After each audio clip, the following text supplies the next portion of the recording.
Hello, this video is about transeptal puncture. This is a home view. We can see the right atrium, region of the His, right ventricle, and right ventricular outflow tract, and that is the ascending aorta. From this view, if we start clocking the ICE catheter, these are the structures we are going to be seeing. Septum, left atrium, left atrial appendage, mitral valve, left ventricle, coronary sinus. If we perform further clockwise rotation, we are not going to be able to see the left atrial appendage or coronary sinus anymore. Now what we are going to see is septum, left atrium, left superior and left inferior pulmonary veins, and the SVC is showing on the top. We then apply posterior tilt and advance the ICE into the SVC. Here is the ICE is inside the SVC right now. Next, we are going to advance the transeptal wire into the SVC. Here is the transeptal wire going up the IVC. It is inside the right atrium. And now it is inside the SVC. Here you can appreciate the wire is inside the SVC.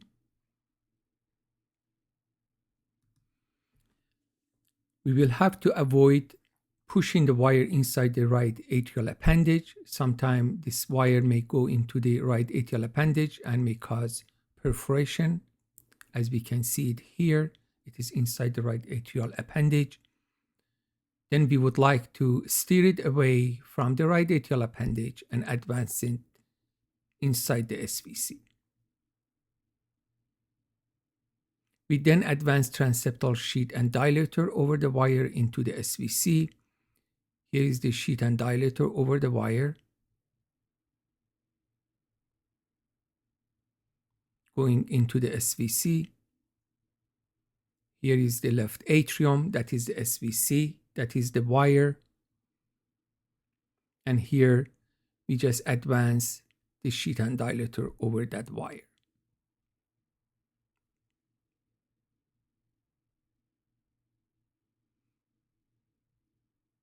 We remove the wire, leaving the sheath and dilator inside the SVC.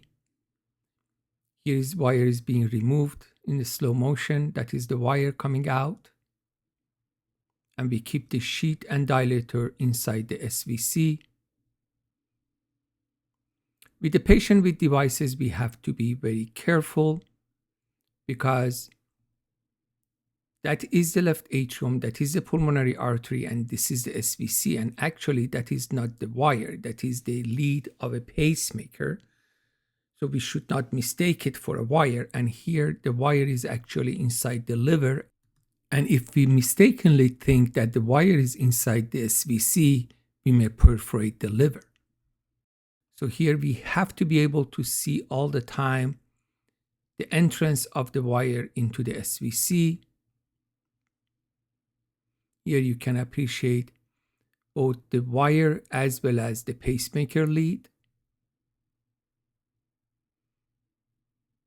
And now we advance the sheath and dilator over the wire into the SVC. The azygos vein is very close to the right pulmonary artery. Here is the azygos vein with a valve. And there is another patient, and that is again the azygos vein. And here you can appreciate sometimes the wire from the SVC may go to azygos vein as opposed to going to the SVC, and you can see the right pulmonary artery right there. So you can certainly come back and steer it away from the azygos vein and advance the wire into the SVC.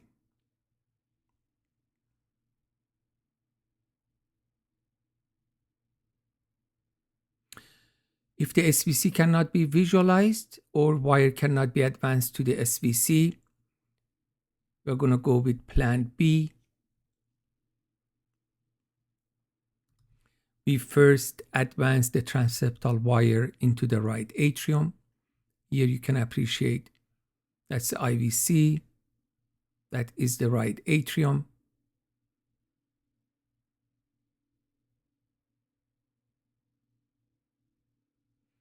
And if you notice here, sometimes it is difficult to advance the wire.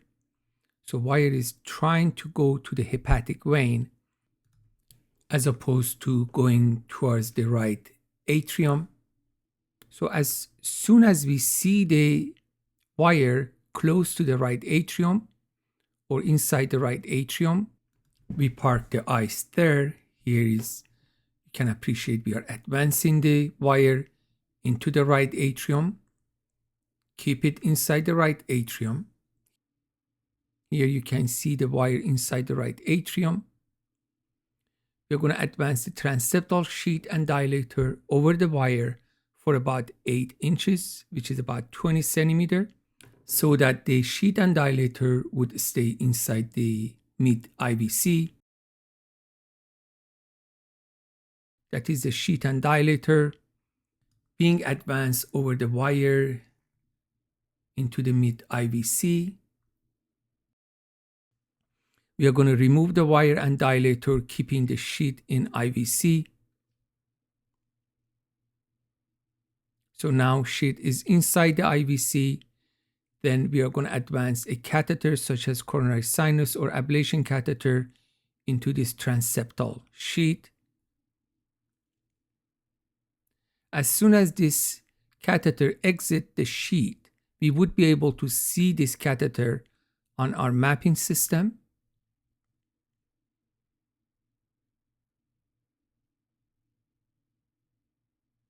We are going to advance this catheter into the SVC. Remember, we can steer the catheter and see it on our mapping system.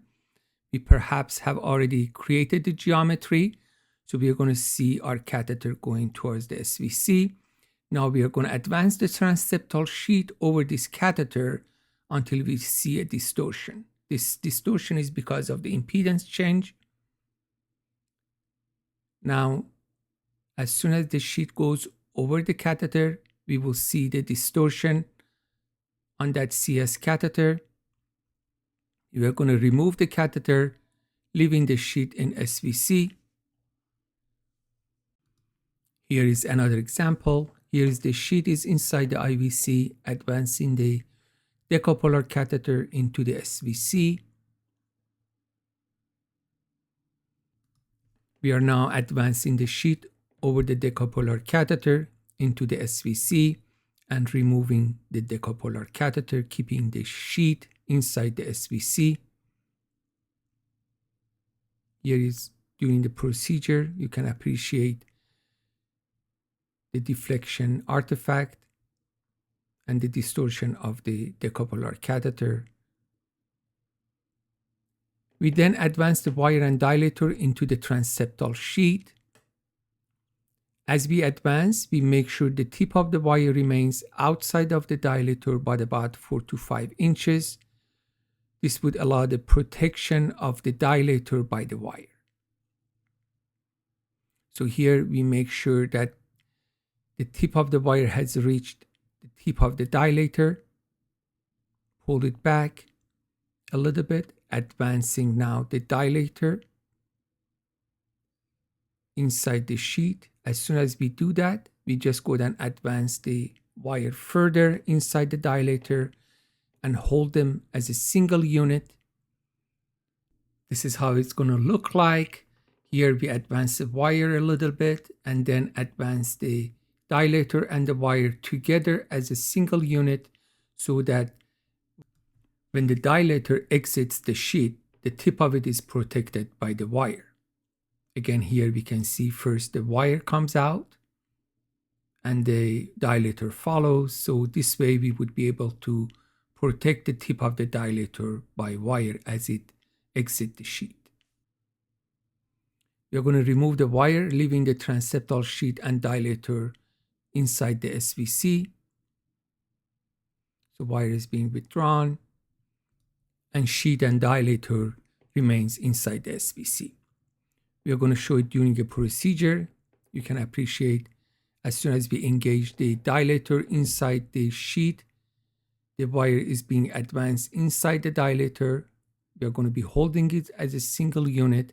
Now we are advancing the dilator and the wire inside the sheet together as a single unit. At the very end, we let the wire go so we can advance the dilator over the wire, and now we go ahead and remove the wire. We then advance the transeptal needle. If a Baylis needle is used, these are the following steps we take. The tip of the Baylis needle is blunt, so we would be able to expose it as we drag it down from the SVC towards the foramen ovale. First, we advance the transeptal needle until it reaches the tip of the dilator. We have already measured it outside of the body. We know if we advance it this much, the tip of the needle is not going to be exposed.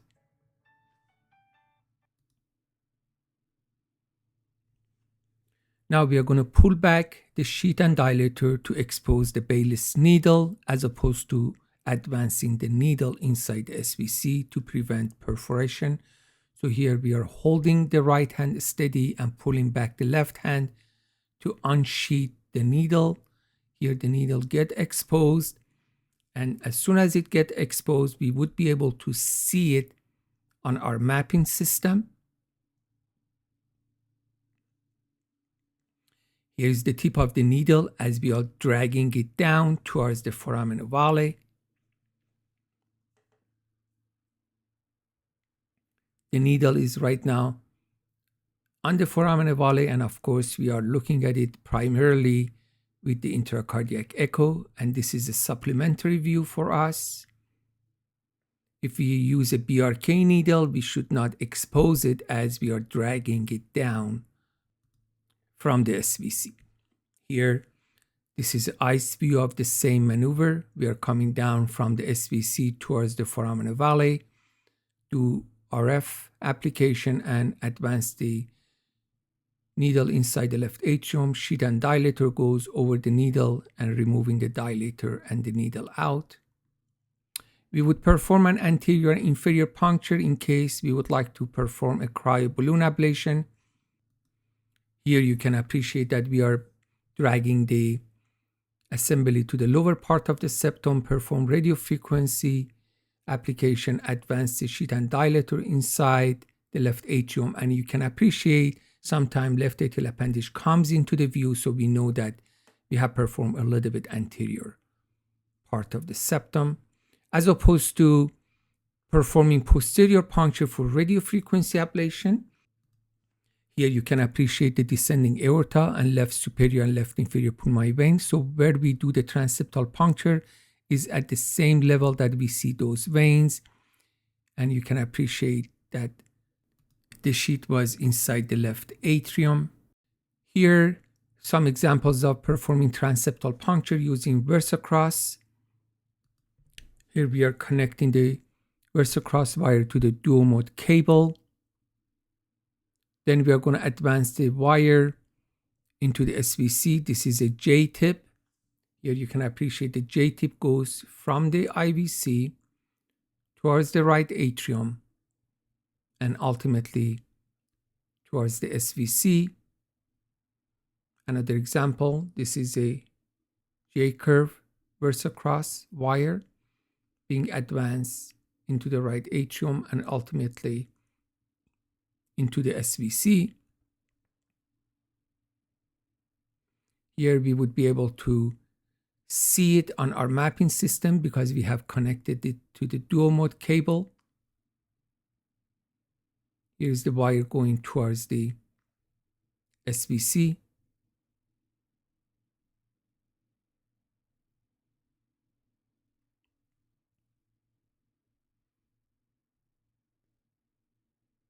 We are going to disconnect the VersaCross wire from dual mode cable to be able to advance the sheet and dilator over the wire.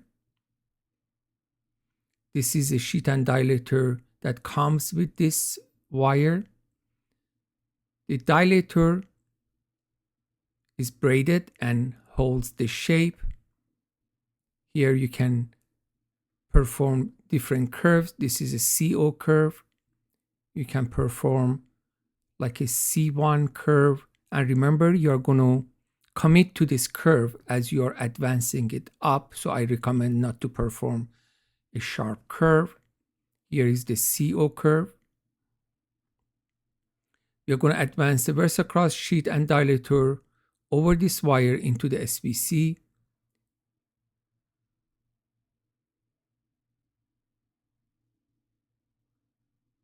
Here is the sheet and dilator is going over the wire.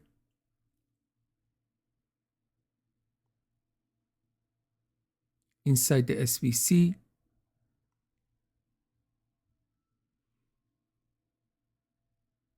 Again, another example.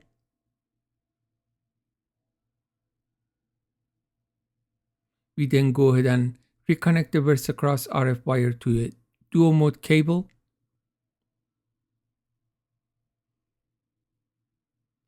We're going to pull the VersaCross RF wire back until we see the third indicator. We are pulling it back. You see the first indicator. Pulling it back further, seeing the second indicator. As soon as we see the third indicator, we will stop pulling it back. When we see the third indicator, on the other side, the tip of the wire would act like a needle. This is exactly how it's going to look like on the other side.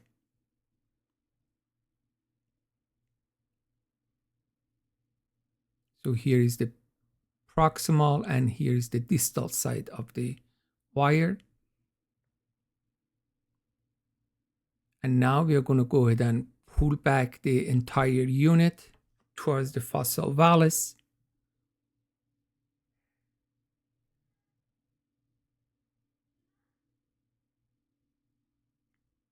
We are pulling it back towards the fossa. We go ahead and perform radio frequency application and advance the wire towards the left superior pulmonary vein.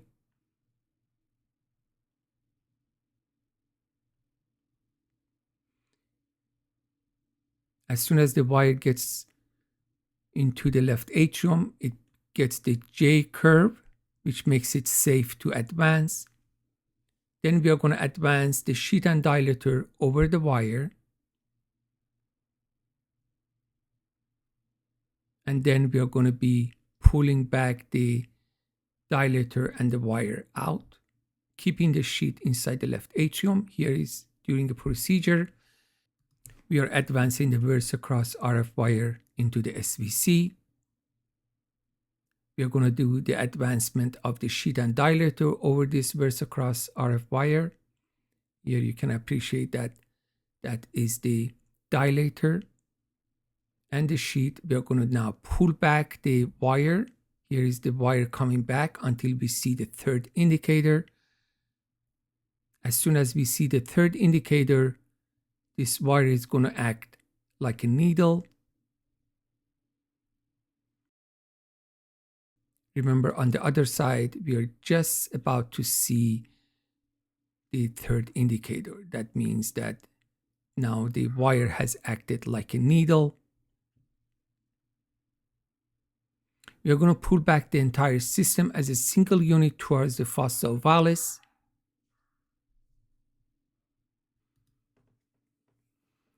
Here the assembly is being pulled back towards the septum. We are going to deliver the radio frequency application, advancing the wire, and then advance the sheet and dilator over the wire into the left atrium. Here is that it is the tip of the VersaCross RF wire. We are going to remove the VersaCross RF wire and dilator, keeping the sheet inside the left atrium. Let's see some examples of pigtail tip VersaCross RF wire. We are advancing it now from the IVC towards the right atrium and ultimately into the SVC. Here is another example. We want to avoid using this wire for the patients who have had IVC filter or leads. We advance sheet and dilator over the wire into the SVC as we did before.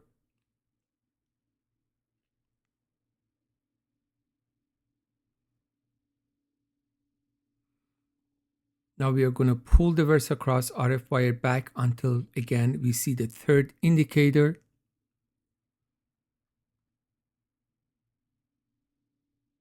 Here's the first indicator.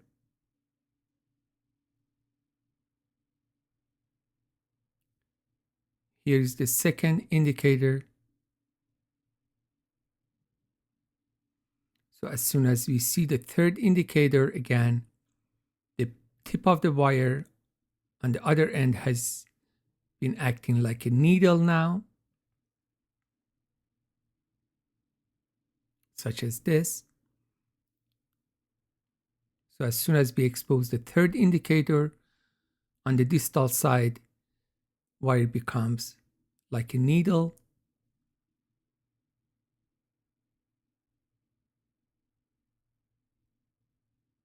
You're going to pull back the entire assembly towards the fossa ovalis.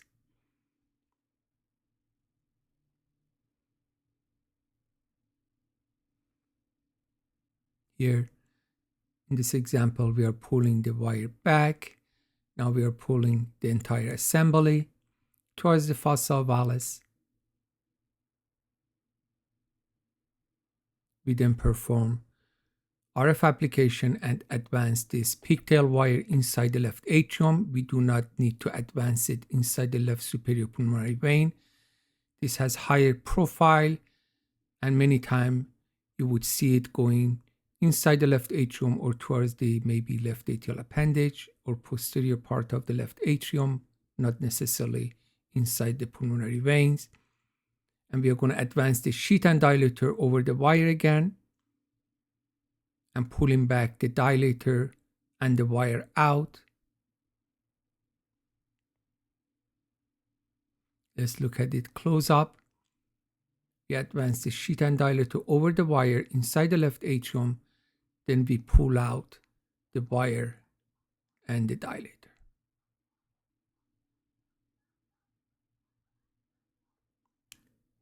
This is real time with ICE. The VersaCross pigtail wire went just into the SVC. Here you can see the sheet and dilator being advanced over the wire.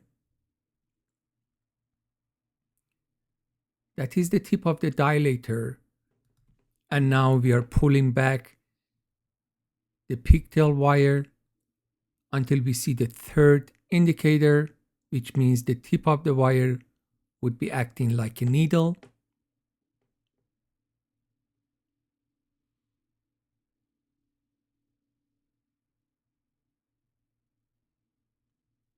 And now we are going to pull back the entire assembly as a single unit towards the fossa ovalis.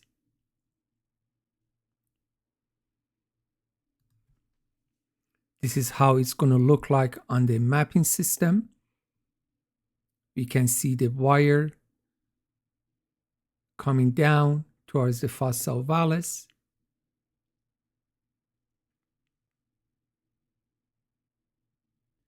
And then we deliver radio frequency application and advance the wire inside the left atrium. Here is the pigtail wire going into the left atrium. Here on the mapping system also you appreciate, as soon as we delivered radio frequency application, the wire went to the left atrium. We're going to advance the sheet and dilator over the wire and then pull the wire and dilator out. Here is during a case. Sheet and dilator went over the VersaCross wire and the dilator and the wire came out. We're going to see it in slow motion. Here we deliver the radio frequency application. The pigtail wire is going to the left atrium. And now we advance the sheet and dilator over the wire and then remove the wire and the dilator out, leaving the sheet inside the left atrium. Lastly, I would like to touch base on steerable sheet VersaCross. It's a little bit different. This sheet and dilator are a little bit longer. So again, we are going to advance it over the wire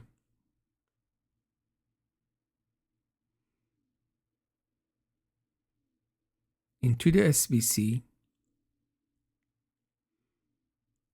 The only difference is that we are going to pull back the wire until we see the first indicator. So this is very important. As soon as we see the first indicator, we stop pulling it back. Because remember, the sheet and dilator are longer. Here, as soon as we see the first indicator on the other end, the wire is going to be acting like a needle as such. We then go ahead and steer the sheet clockwise, make it like bend on it and pull back the entire assembly. Here is another example. Again, we are going to pull back the entire assembly towards the fossa vallis. We go ahead and advance the wire. Here is the example of the pigtail wire inside the left atrium.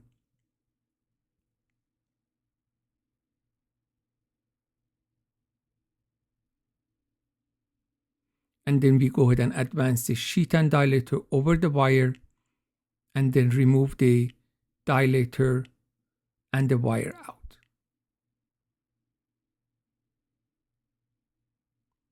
Here again, we are advancing the sheet and dilator over the wire. And now we are going to pull back the wire and the dilator out, leaving the sheet inside the left atrium. The difference is that the sheet is steerable, so you can steer it inside the left atrium and see it with the eyes here. I recommend always to avoid PFO. Here you can see a patient having PFO. If you try to take a short route and using the PFO for perform your transeptal or even placing your ICE catheter through that PFO to the left atrium, that significantly restricts your movements. Let's talk about sheet exchange for FlexCat for those of us who use cryo. So here is the wire going to the left superior pulmonary vein. We are going to pull back the sheet and dilator outside of the body. Now we are going to go ahead and advance the FlexCat over the same wire into the left atrium. Many times the sheet and dilator go into the left atrium over the wire very easily. And then you can go ahead and pull back the wire and the dilator and keep the sheet inside the left atrium. But many times we may have a difficult sheet exchange. Here you can appreciate that it is very hard to advance the FlexCat over the wire into the left atrium. Most of the time this is because of the step up from the dilator to the sheet as such, and you need a lot of pressure to be able to go to the left atrium, and sometimes it could even become impossible just to, with the regular maneuver, put it inside the left atrium. One technique I would suggest is keep the wire inside the left atrium, pull back the sheet and dilator into the right atrium, pull back your decapolar catheter that we are going to use it for pacing of the phrenic nerve, advance it into the left atrium just adjacent to the wire. And now when you try to advance the sheet and dilator, as soon as you come to that step up, when you pull back this decopolar, almost always your sheet and dilator assembly would go into the left atrium. Here is an example. It was very difficult, so we pulled back the sheet and dilator into the right atrium. That is the wire, and the rest of the sheet and dilator stays inside the right atrium. We go and find that wire and advance the decopolar just adjacent to that wire into the left atrium. Here is an example.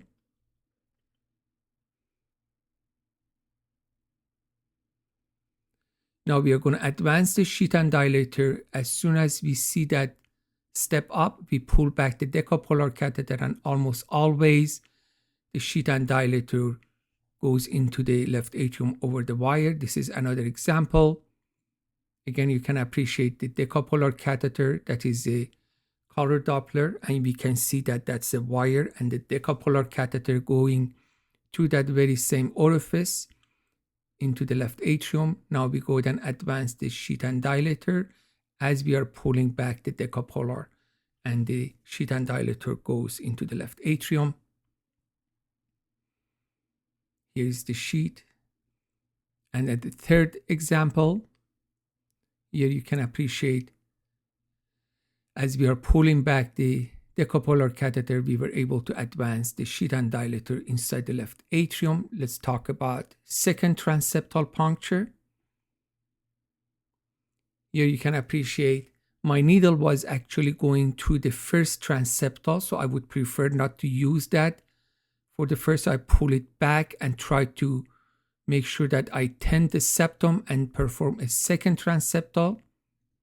So the sheet and dilator went over the needle, and the needle and the dilator came out. Here is another example. This is the needle, which was advanced into the left atrium, and now we advance the sheet and dilator over the needle into the left atrium.